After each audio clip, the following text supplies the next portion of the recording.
A while back, my brother married a woman who had an 11-year-old son named Billy. A year later, my sister-in-law gave birth to a little girl. 2 years later, she gave birth to a boy. Billy, who was 14 by this time, was treated like an outsider. My sister-in-law and brother saw him as a burden who spoiled their picture-perfect family.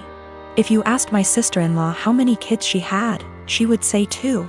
Billy started acting out. He got involved with a bad group of kids and started getting into trouble. He started failing all of his classes. He eventually got into drugs and was suspended from school.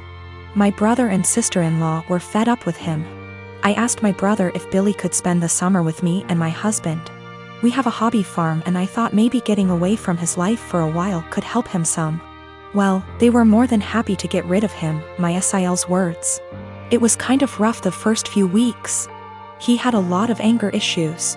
But my husband kept his hands and mind busy doing work on the farm. And we both made sure that he knew he was loved and wanted. By August, he was a totally different kid. He wanted to keep living with us, but my sister-in-law insisted that he come home. After 2 months, he went back to his old ways due to his parents' indifference. They ended up sending him back to us and he lived with us throughout high school. He ended up being an A/B student and kept with a really great group of kids. He got involved in baseball and got a scholarship to a local university. He's 22 now and is in his last year of school. He's engaged to a really great girl. When he was 16, he started calling me mom and he started calling my husband pops. He never really had much to do with his mom and he had nothing to do with my brother. He saw them on holidays when the whole family came over. His mom has tried to have a relationship with him the past few years, but he has avoided her. On Christmas, sister-in-law was over and for whatever reason, she opened my desk drawer and found a birthday card from Billy where he said, "To the best mom ever. Thanks for loving me and giving me a chance." She was devastated. She ended up texting Billy, confronted him and asked him if she would be presented as mother of the groom at his wedding. He told her that he no longer considered her his mom and wasn't even sure if he wanted her at the wedding at all. My sister-in-law is now insisting that I make it clear to Billy that I am not his mother and that he is not to refer to me as such. My brother is also very upset with me. Even my parents are pressuring me to do what sister-in-law wants for the sake of peace.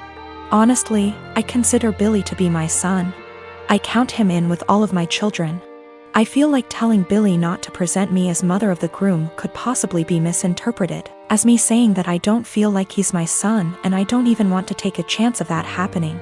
If he decides to present his real mom as mother of the groom, I will 110% support him. I have zero desire to tell Billy not to call me mom and I absolutely won't do it because I know it would destroy him, and it would kill me. My sister-in-law insists that by not doing it, I'm making it impossible for her to have a relationship with him and I'm being selfish. I have talked to Billy about it some. He doesn't like to talk about his mom at all. He basically just said that he doesn't see her as a mom and has for sure decided he doesn't want her at the wedding. I understand and respect that. I'm not gonna be shy about this. My sister sucks. She is a horrible self-centered person who thinks she is the main character. She is not only a horrible person, she is a step monster. She married this guy, who is a freaking pushover, 3 years ago. He has 2 children, 10 and 6. My sister constantly complains about them, saying things like the 6-year-old is gross because he sips too loud or has stained clothing. For the love of God, he is 6. That's what a child is supposed to do. And she is so mean to the 10-year-old girl. She acts straight out jealous of her. I've caught her taunting her that daddy loves my sister more than her. She is horrible.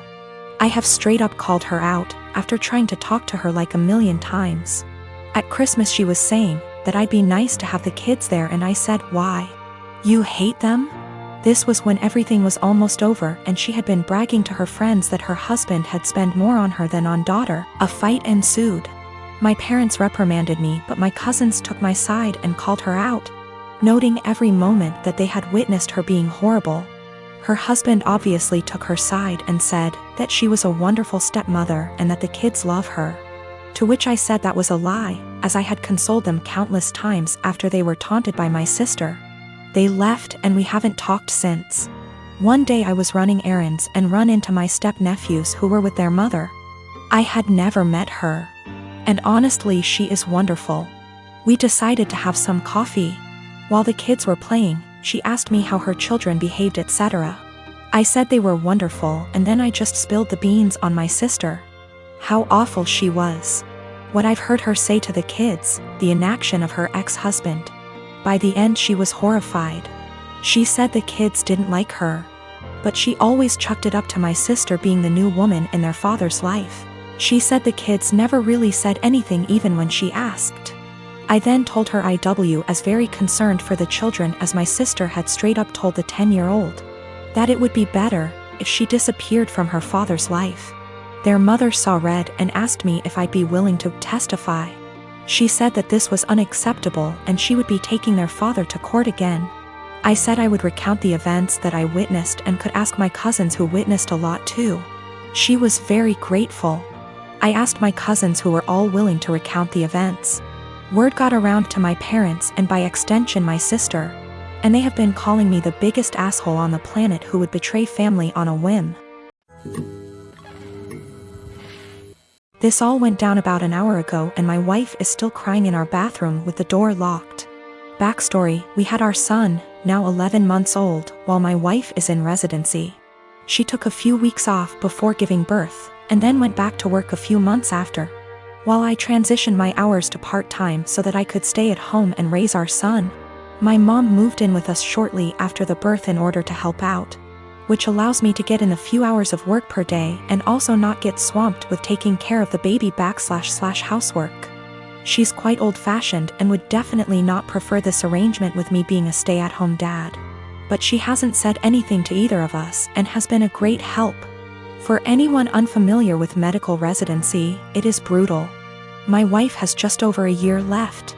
Sometimes she comes and goes for 1 to 3 days and our son is asleep the whole time she's home, which has been happening more as his sleep schedule shifted to sleeping through the night. My mom and I make sure that when she's home and the baby is awake, my wife gets him 100%. I know it's been hard on her, but unfortunately it's just going to be this way for another year. The first big milestone she missed was him rolling over. When she got home, my mom pulled her over to the baby all excited. I thought she was going to tell her, but instead she says, "Julie, you came home right on time. He's been moving about as if he's going to roll over." They both stood there encouraging him, and right on cue he rolls. My wife was elated. She was so worried and guilty about not being there, and she took it as proof that she can still be a present mother while working. So we continued. I send texts over little things she misses through the day so that it's not completely unbelievable. But my wife has been present for every single big milestone. He coincidentally started crawling with her right there. His first words were in front of her, and he began standing, cruising, and walking when she happened to be home. The walking one was difficult. There was a tough 7-day stretch where she just wasn't home during the daytime when he was awake. And his walking went from teetering to walking a couple steps pretty confidently in that time. We put little beanbags in one of his pants pockets so he'd be wobbly and unbalanced, and it looked believable, since he fell after the first step like he was doing a week ago. Yes, it was mean to our poor son, but my wife's face was worth it. Today it all unraveled. So far he can just say mama, dada, and nana. Yesterday he started saying, "Bye, bye." My wife has today off and has been home all morning.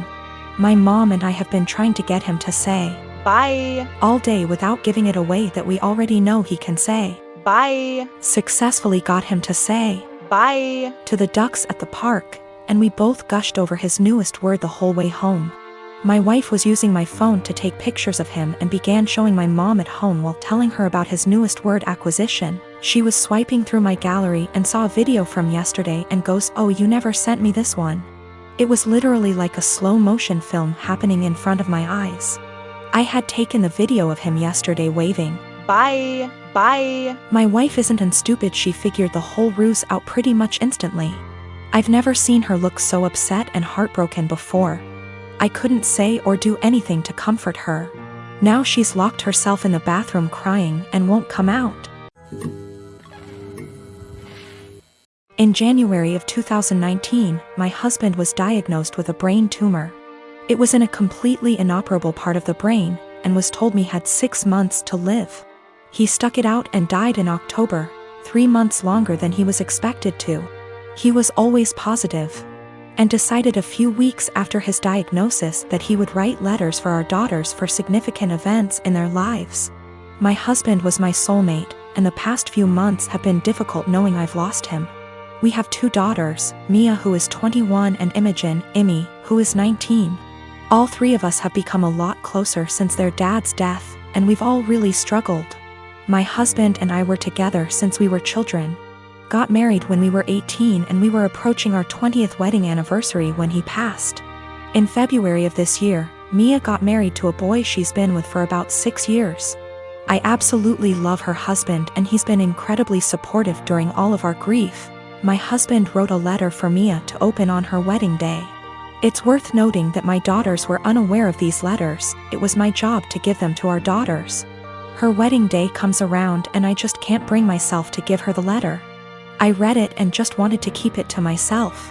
I had his handwriting and his words, and it felt like he was there, and I couldn't bear the thought of giving that up yet. I was fully intending on giving her all the other letters as the events happened. Last week, Mia and her husband bought their first home together. They'd been living at our home since they got married, and so had a lot of stuff to pack and move to their new house. Mia asked me where her important documents were, passport, birth certificate, etc. So I told her they were in my top drawer of my dresser in my bedroom.